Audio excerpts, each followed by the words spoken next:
Hindi inaasahan ng lalaki na. Matapos ang lahat ng paghihirap sa wakas ay dumating na. Ang edad kung saan makakain na ng prutas para magising ang kapangyarihan.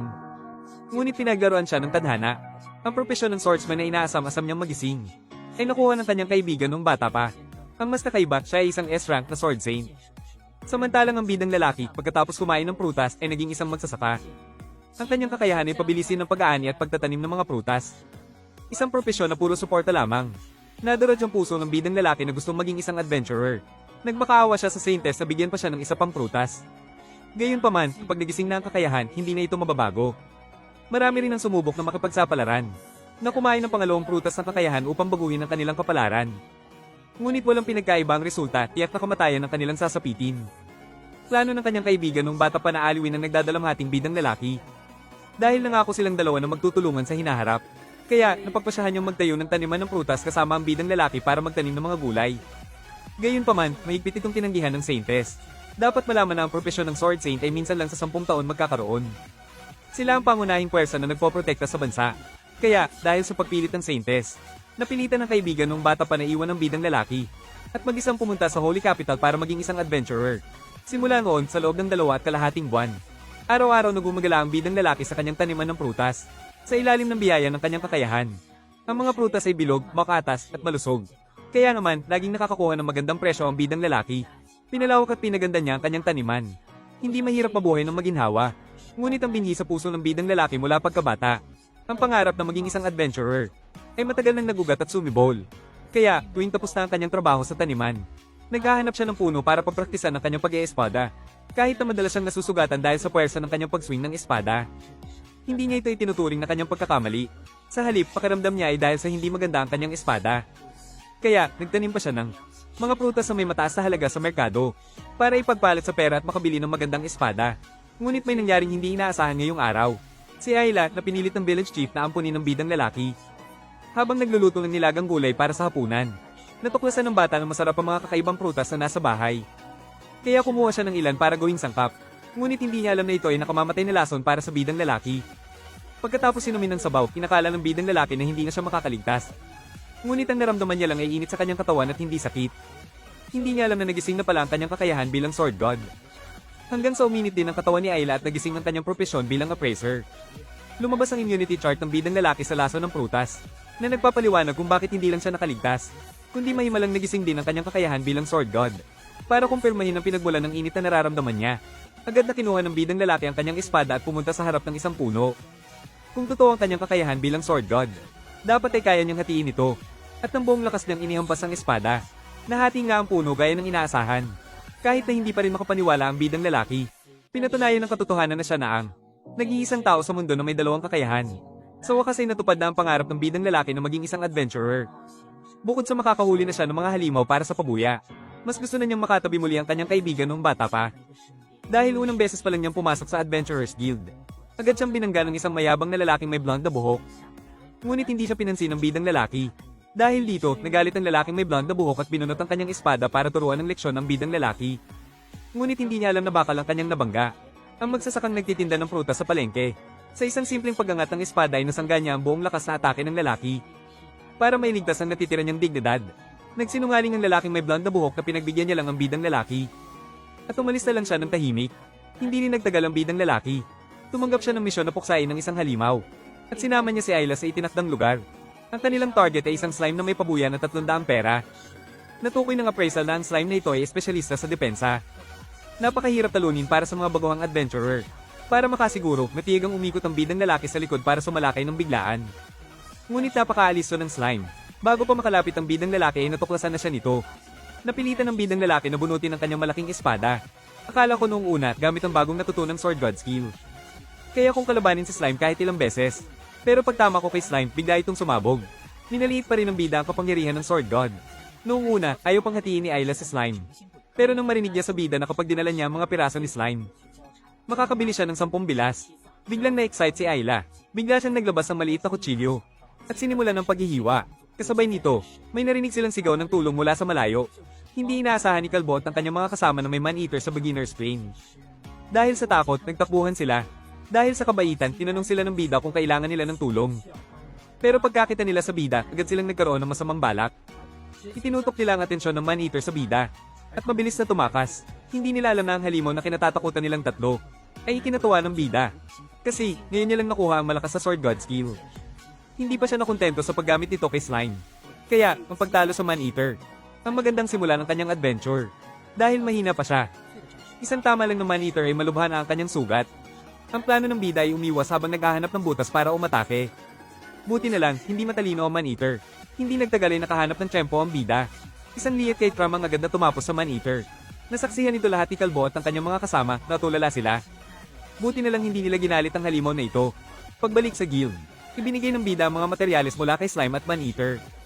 Noong una, hindi makapaniwala ang receptionist.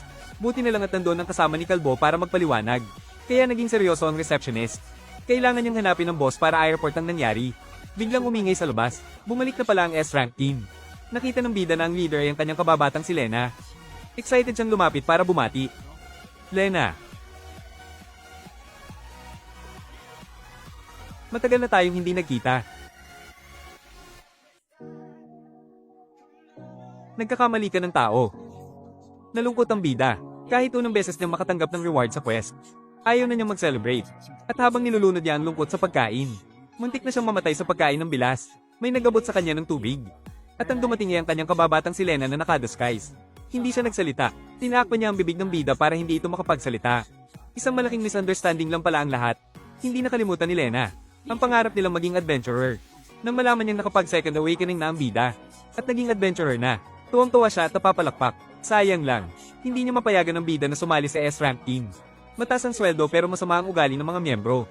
Masyado silang bilib sa sarili nila. Mayabang sila. Iniisip nilang tinatalo nila ang mga halimaw para sa mga tao. Pero hindi nila alam na kahit ang mga baryo na hindi kayang sirain ng mga halimaw, sinisira nila habang nakikipaglaban.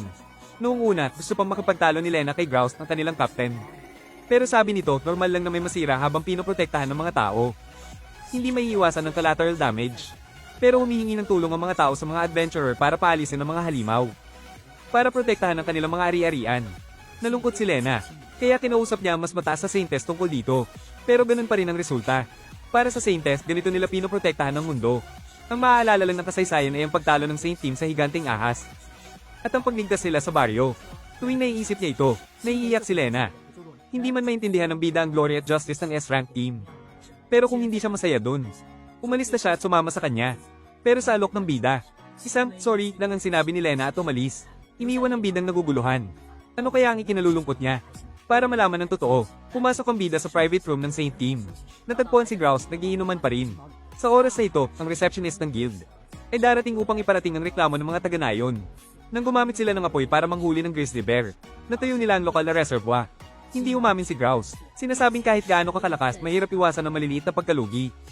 Halimbawa, kapag naglalakad ang mga tao, pinapansin ba nila kung natapakan nila ang mga langgam? Nang marinig ito, agad na nagalit ang bidang lalaki.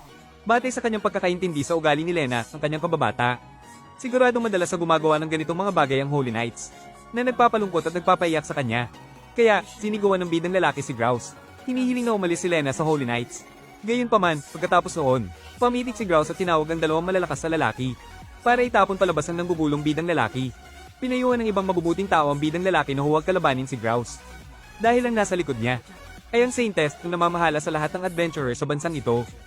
Kung kakalabanin mo siya, mahirap maging adventurer sa bansang ito. Pero ano naman, kung hindi masaya si Lena, isusukol niya ang pagiging adventurer. Kaya, ng gabing iyon, tumingala ang bidang lalaki sa kalangitan sa gabi. At gumawa ng desisyon. Kinabukasan, si Lena, na nag-isip din buong gabi, ay prantang sinabi kay Grouse na gusto niyang umalis sa grupo. Pagkatapos, lumabas siya ng pinto nang hindi lumilingon. Gayunpaman, biglang nagkaroon ng paranoia si Grouse. Para sa mga hayagang sumasalungat sa kanyang utos, hinamon niya sila gamit ang kanyang espada. Pagkatapos, sinampal niya ito at natambas sa lupa. Nakaramdam ng labis sa kawalan ng kakayahan si Lena. Alam niya ang tunay na kulay ni Grouse. Mukhang disente siya sa labas. Pero sa totoo lang, isa siyang basura. Sa sandaling siya ay nawawalan na ng pag-asa. Nangakma na siyang aalis. May hamarang sa kanya. Ang taong yun ay ang bidang lalaki. Nag-aalala pa rin siya kay Lena. Kaya pinuntahan niya ang kapitan nito para bawiin siya. At ang paraan ay sa pamamagitan ng tunggalian. Manalo lang siya, magiging malaya si Lena. Sa una ay nakaramdam ng pagtataka si Grouse. Sino ba siya? Pero nang marinig niya ang tanong ng bidang lalaki kung natatakot ba siyang matalo. At naisip na muntik nang maakit si Lena. Napagdesisyonan niyang pagbigyan ng bidang lalaki. Pero kapalit nito kung mananalo siya, ang bidang lalaki ay permanenteng mapapatalsik sa Adventurers Guild. at hindi na makakapasok sa Holy City. Gusto sanang pigilan ni Lena, pero desidido na ang bidang lalaki. Pagkatapos, opisyal na nagsimula ang laban. Sa simula pa lang, ginamit na ni Grouse ang kanyang banal na bilis. Pero hindi niya inaasahan na mapipigilan siya. Pero walang nakakaalam na hindi talaga nakakakita ang bidang lalaki, kundi ang instincts ng Sword God ang gumagana. Pero paano ko mananalo kung puro depensa lang? Kampante pa rin si Grouse. Pati na rin ang mga dumadaan ay hindi pinapansin ng bidang lalaki. Masyadong malaki ang agwat ng kanilang lakas, hanggang sa nabali ang espada ng bidang lalaki. Nang akala ng lahat ay wala ng suspense, biglang umiram ang bidang lalaki ng brush sa isang dumadaan. Akala ni Grouse ay nagbibiro siya, pero walang nakakaalam na seryoso ang bidang lalaki. Dahil basta maisip niya, kahit ang brush ay maaaring magkaroon ng tigas ng isang espada. At ang dahilan kung bakit hindi siya gumanti kanina, ay dahil pinagmamasdan niya ang mga galaw ni Grouse. Itigil mo na ang kalokohang ito. Pagsisihan mo ito sa impyerno. Hindi sa pamamagitan ng mata kundi sa pamamagitan ng pakiramdam ang paggamit ng espada.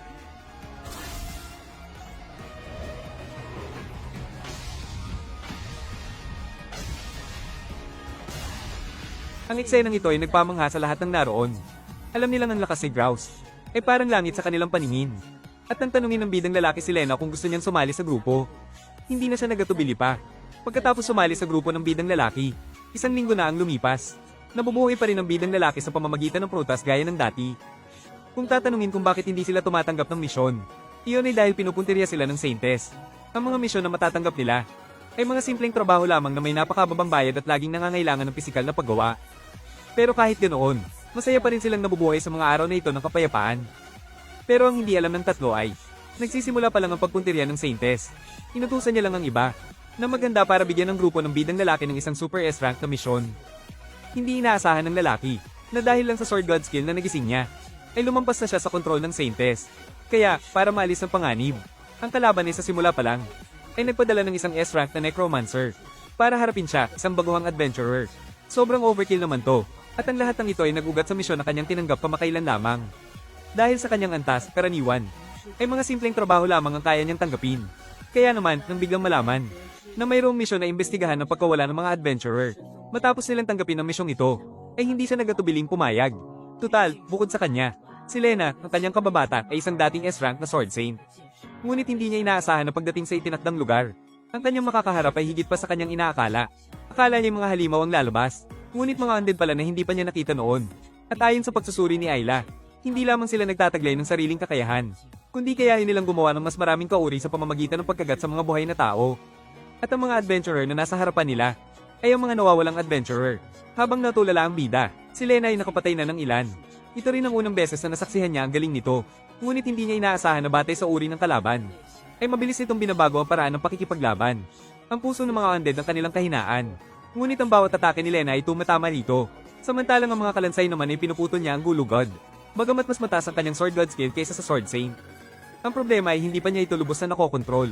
Samantalang si Lena, na bihasa na sa Sword Saint, ay hindi niya sigurado kung kaya niyang talunin. Ang nakakagulat pa, malinaw na sa misyon, ay 18 lamang ang nawawalang adventurer. Ngunit higit pa rito ang bilang ng mga undead. Kasabay nito, may napansin ang appraisal skill ni Ayla. Lumalabas na ang mga undead na ito ay kontrolado. May nagmamanipula sa kanila, kaya naman, upang malaman ang katotohanan, ay nagpatuloy sila sa paglalakad. Maya-maya pa'y nakarating sila sa isang malawak na bulwagan. Dito nila nakita ang isang buhay na tao. Ngunit malino na hindi ito survivor kundi kalaban. Sa tulong ng appraisal skill ni Ayla, nalaman nila na ang kakayahan ni Dratina ay S-rank necromancy. Kaya nitong kontrolin ng mga halimaw na may katawan at kaluluwa. At magamit ang mga kakayahan at katangian ng mga ito. Nang mabisto ang kanyang plano, nagulat si Dratina. Inamin niya ng target niya ay patayin ng bida. At agad na inutusan ng mga undead na umatake. Ngunit wala naman silang atraso sa isa't isa, bakit gusto siyang patayin? Nahulaan ng bida na may nagutos kay Dratina. Ngunit hindi ito sinabi ni Dratina. Ang sabi lamang niya ay utos ito ng isang dakilang tao. Isa itong sikreto. Alam nilang hindi maiiwasan ang laban. Naghanda ang bida para lumaban. Ngunit hindi niya inaasahan na may patibong pala para kay Lena.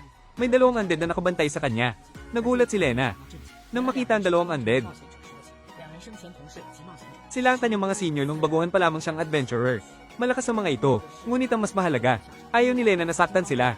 Malaki ang utang na loob niya sa 2. Dahil sa pag-aalinlangan niya, nag-iba ang takbo ng laban. Hindi kayang protektahan ni Ayla ang sarili habang nakikipaglaban sa napakaraming undead. Hindi pa niya lubos na nakokontrol ang Sword God skill. Ngunit sa wakas ay nakapagdesisyon na si Lena. Parang nakita niya ang 2 senior na nakikiusap sa kanya. Kailangan niya silang palayain. Alam niyang ang pagpatay sa kanila ang pinakamabuting gawin. Ginamit ni Lena ang kanyang ultimate skill. Isang atake lang ay natalo niya ang dalawa. Kasabay nito, parang nakita niya ang dalawa na nakangiti sa kanya. Pagkatapos ng laban, nakaisip ng paraan ng bida para maprotektahan si Ayla habang nakikipaglaban. Pinasan niya ito. Mula noon, nagsimula na ang tunay na pag-atake. Kasabay nito, pinapanood ng Saintes ang laban ng bida. Anong tinitingnan mo? Isang anino ang lumalamon sa buwan. Kahit ang kapangyarihan ng Propecia ay mahirap labanan. Mahirap talunin.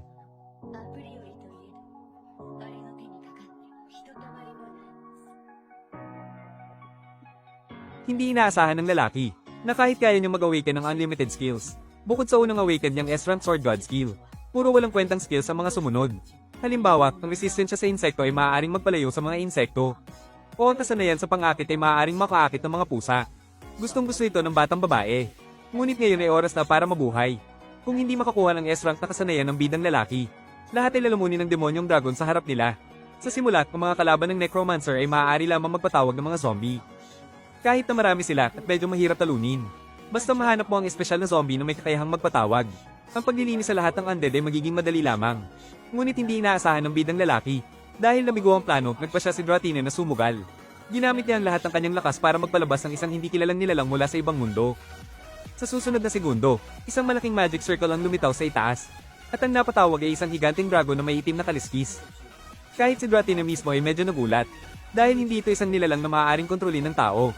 Kaya, siya ang naging unang target ng higanting dragon. Tinamaan siya ng buntot nito at hindi malinaw kung buhay pa siya o patay na. Agad na ginamit ni Ayla ang kanyang appraisal skill. At natuklasan na ang higanting dragon sa harap nila ay ang maalamat na demonyong dragon. Kahit ang mga S-rank na team ay kailangang umiwas dito. Ngunit huli na para tumakas. Kaya, sinubukan ng bidang lalaki na gamitin ang lahat ng kanyang Sword Saint skills.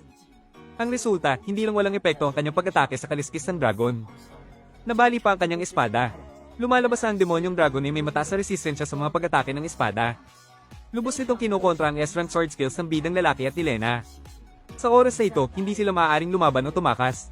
Handa nang magsakripisyo si Lena para bigyan ng oras ang kanyang mga kasama. Sa oras na ito, si Ayla, na walang kakayahang lumaban, ay nagsabing may paraan siya. Bago sila umalis para sa mga emergency, nagdala siya ng ilang skill fruits. Gayunpaman, hindi sumang-ayon si Lena sa planong ito. Kahit ang master fruit skill ng bidang lalaki ay immune sa lason. Ngunit maraming skill fruits ang maaaring magdulot ng conflict. Maaari pa silang mamatay kung hindi mag-iingat. Ngunit ito na lang ang tanging pag-asa nila. Kaya, sinabihan ng bidang lalaki si Lena na magbigay ng oras. Kinain niya ang unang skill fruit. Ngunit pagkatapos niyang gamitin ang appraisal, natuklasan niyang ang bagong skill ay resistant siya sa insekto. Napabuntong hininga ang bidang lalaki. Kung ang demonyong dragon ay may tuturing na insekto, ito ay isang god tier skill. Ngunit ang problema ay ang kalaban nila ay isang tunay na dragon. Nakita niyang nilalabanan pa rin ni Lena ang dragon. Sunod-sunod na kinain ng bidang lalaki ang dalawang skill fruit. Ang resulta, ang pangalawang skill ay pang-akit sa pusa. Ang pangatlong skill ay pagtaas ng tibay ng kagamitan. Medyo kapaki-pakinabang ang pagtaas ng tibay. Ngunit bali na ang kanyang espada, kaya anong silbi nito? Bago pa siya makakuha ng iba pa, biglang sumakit ang kanyang ulo. Ito ang side effect ng paggising ng maraming skills. Alam niyang kaya nilang tiisin ng isa pa.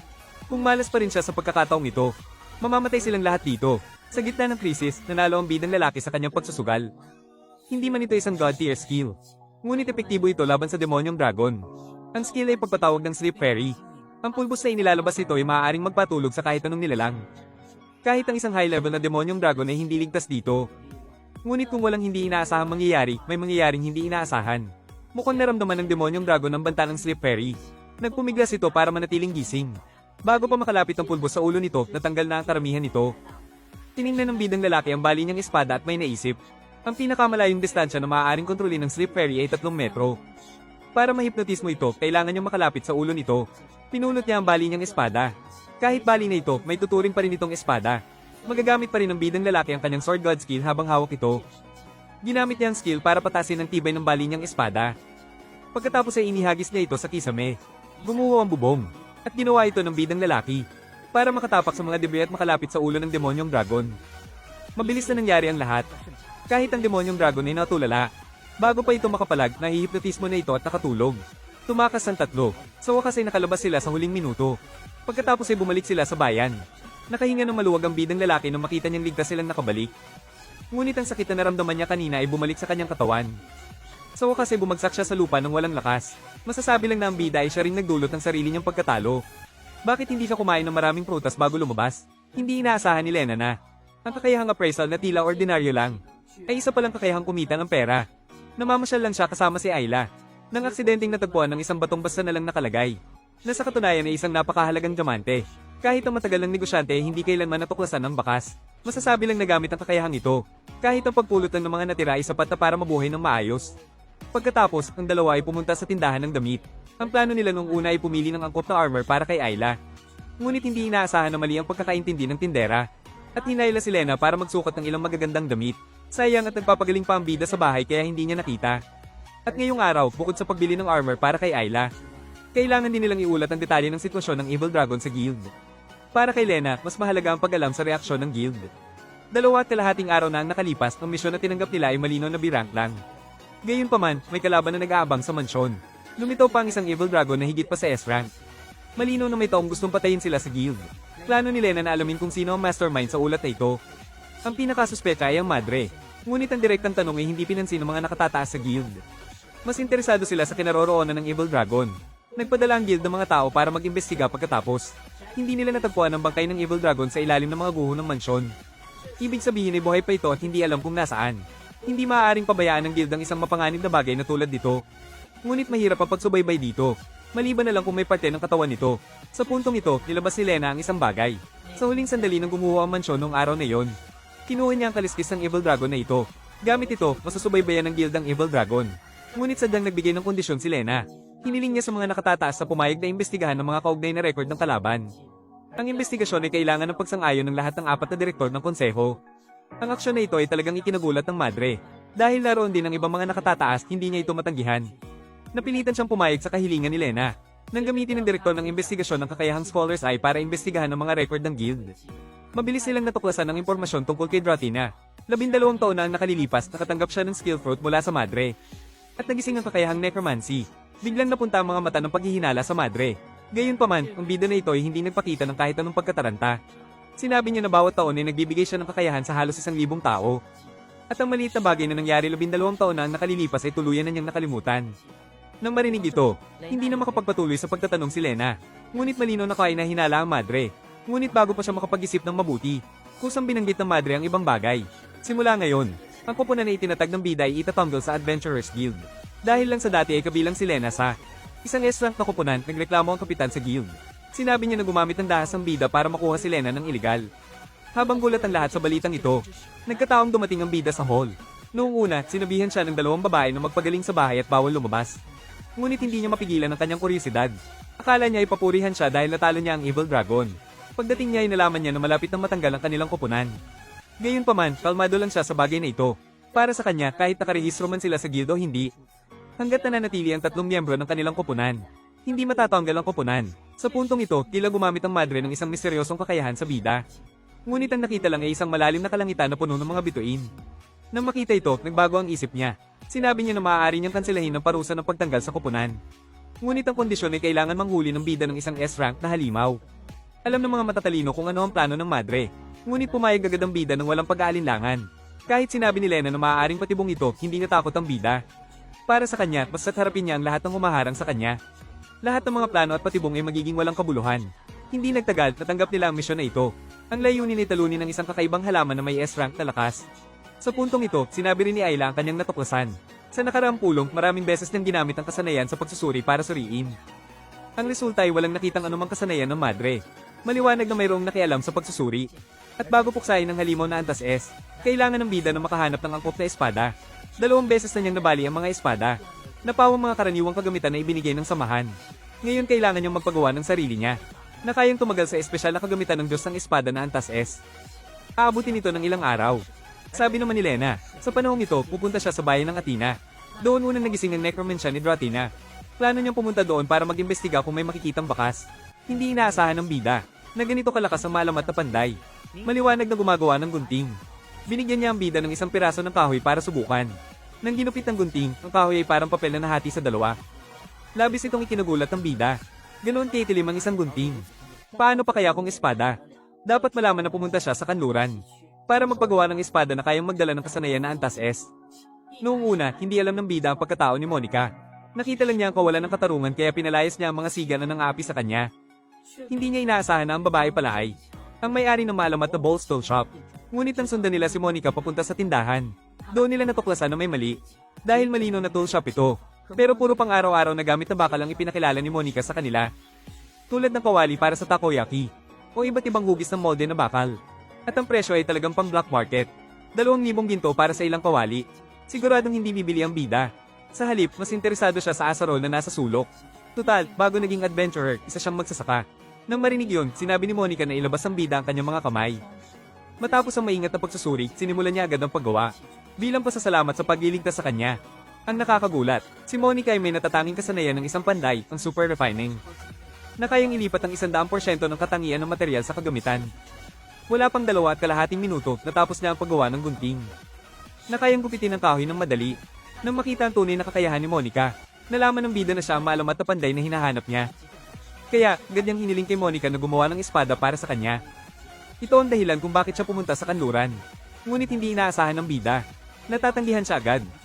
Hindi niya sinabi ang dahilan. Sinabi lang niya na ayaw niyang gumawa ng kagamitan. Pero kakaiba ito. Tutal, sikat ang Balls Tool Shop. Dahil sa mga kagamitan nila.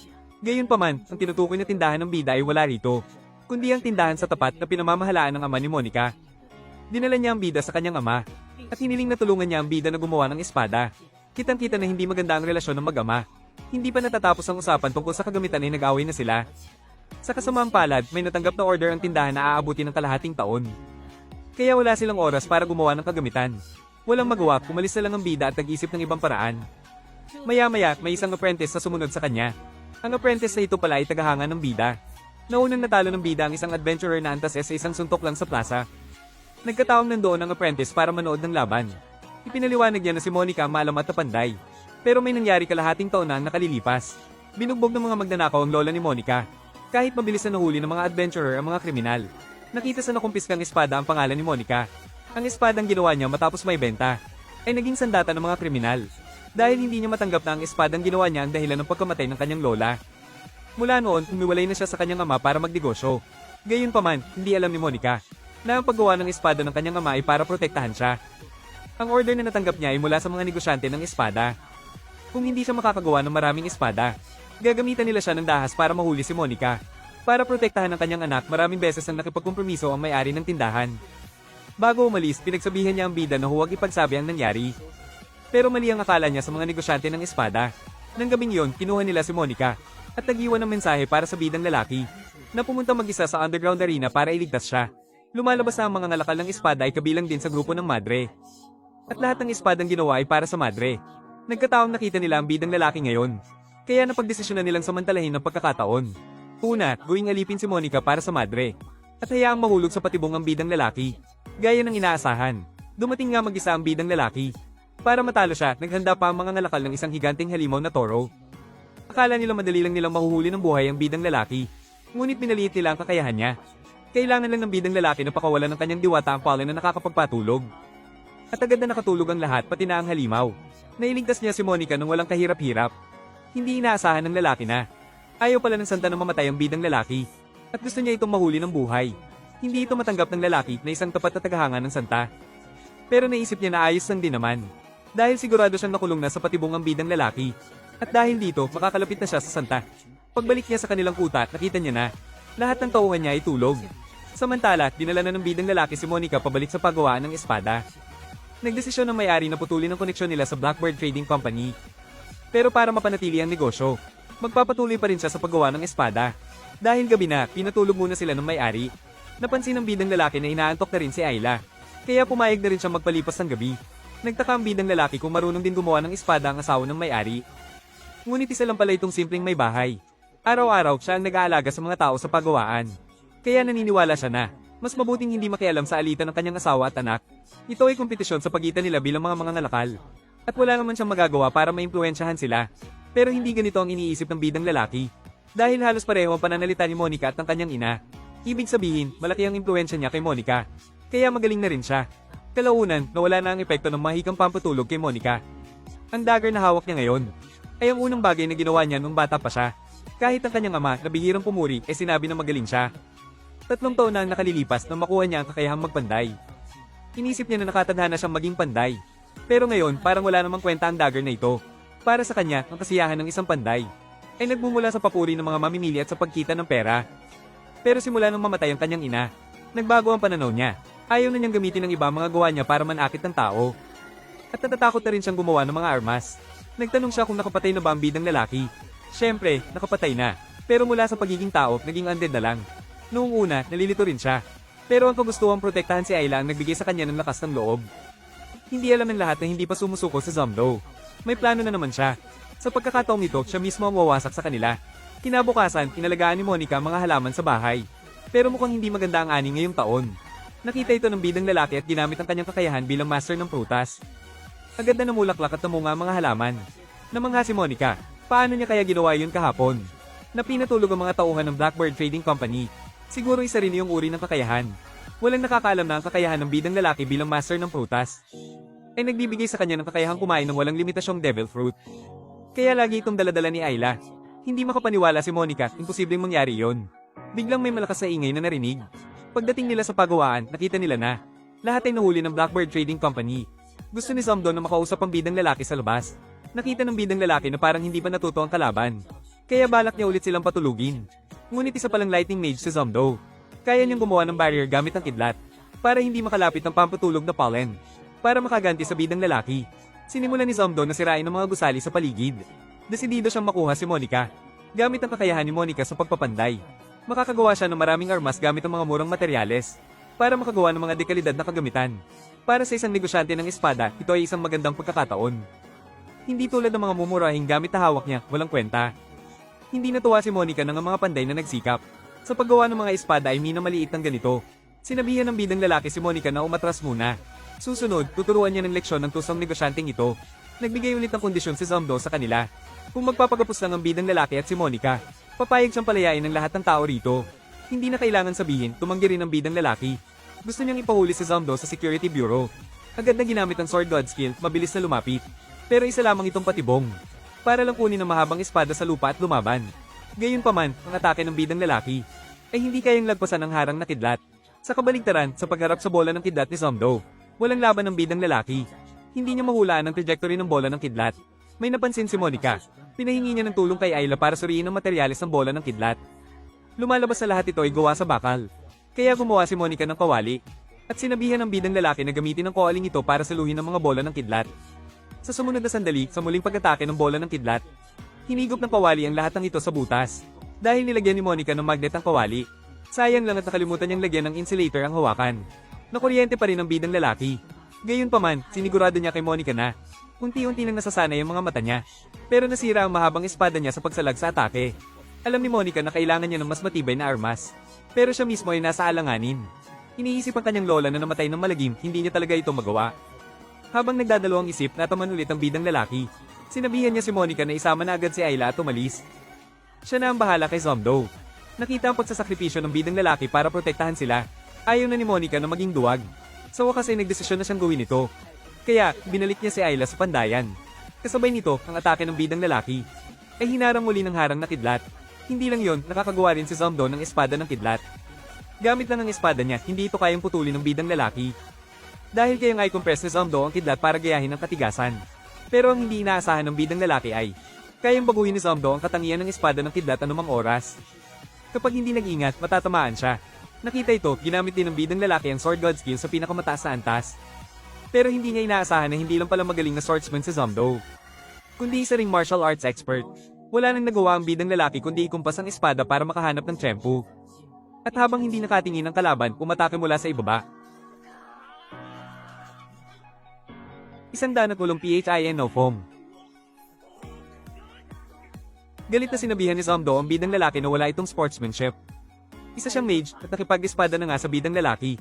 Tapos ang bidang lalaki ay mamili pang maging duwag. Kung ganun, ayaw na rin niyang sayangin ang oras niya. Sa sumunod na sandali, lumitaw sa harap niya ang isang lightning leopard. Isang danat ulong PHINO foam. Magaling ang puting na kidlat. Kaya rin pala niyang gumamit ng espada ng sabay.